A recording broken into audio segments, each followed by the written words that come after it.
Mr. Speaker, at the time of presenting the 2022 budget in November last year, we provided information on macroeconomic developments for the first 9 months of the 2021 fiscal year.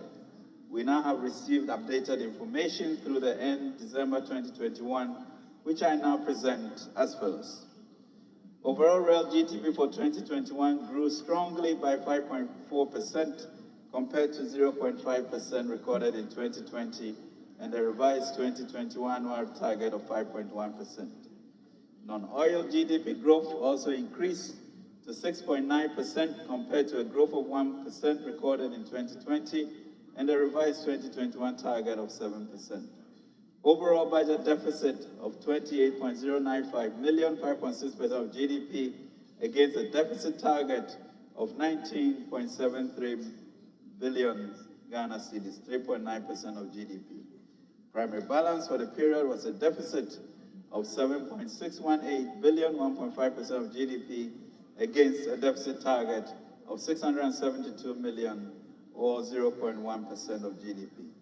Public debt to GDP ratio stood at 76.6% at the end of 2021. Mr. Speaker, provisional Q1 2022 National Account Statistics published by Ghana Statistical Service in June 2022 showed that the overall real GDP growth for the first quarter of 2022 was 3.3%, compared to 3.6% recorded in the same period in 2021. Non-oil GDP for the first quarter of 2022 grew by 3.7% compared to the Q1 2020 growth of 5.3%. Revision to 2022 macroeconomic framework.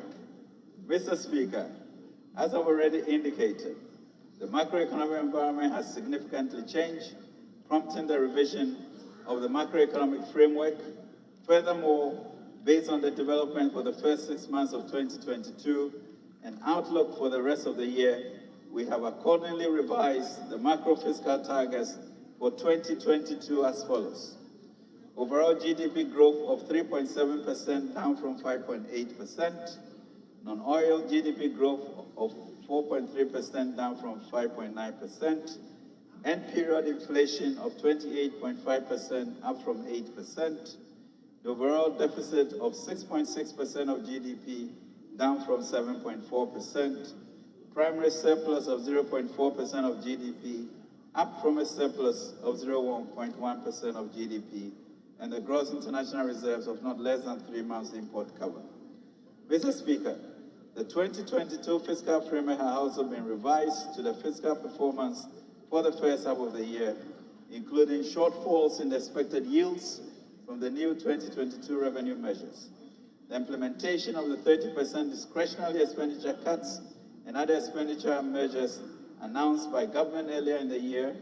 The other expenditure measures are the moratorium on foreign travel except pre-approved critical and or statutory travels, 50% cut in fuel coupon allocations for all political appointees and heads of government institutions, including SOEs, effective 1st April 2022, the moratorium on foreign travels except approved, pre-approved critical on statutory travels, and 50% cut in fuel allocations for all political, including SOEs, etc.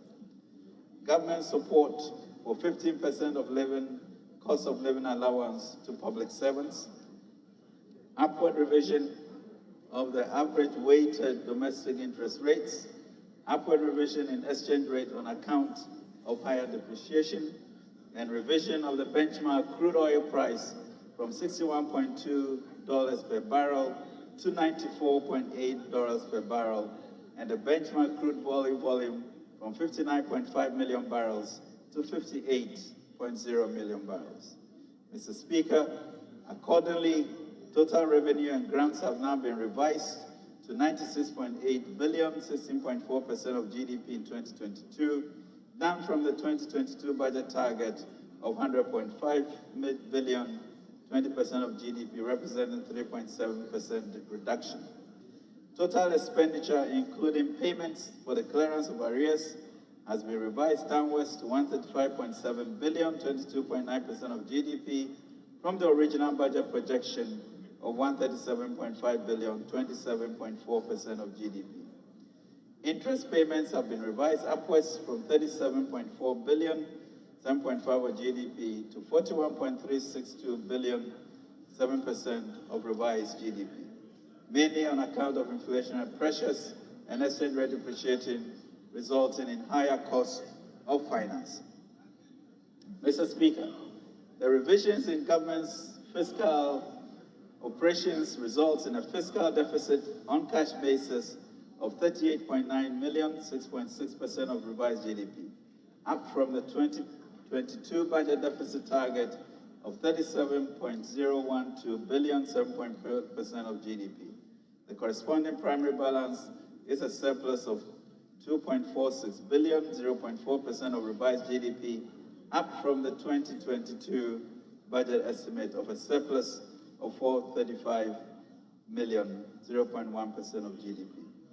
Although the deficit, Mr. Speaker, is expected to be financed from both foreign and domestic sources, domestic financing will be the key driver while government works to regain external market access.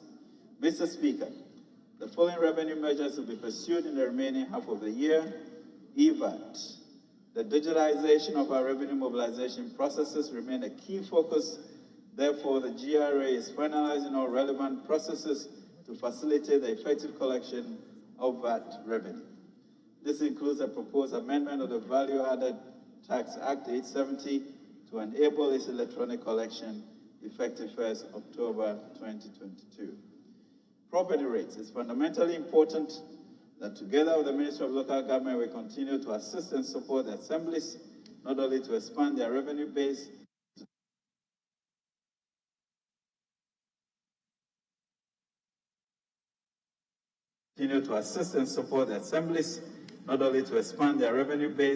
but to do so with optimal efficiency and effectiveness. Therefore, the collective efforts of the local government, the assemblies, and the GRA in launching an end-to-end digitized process will be realized in all this.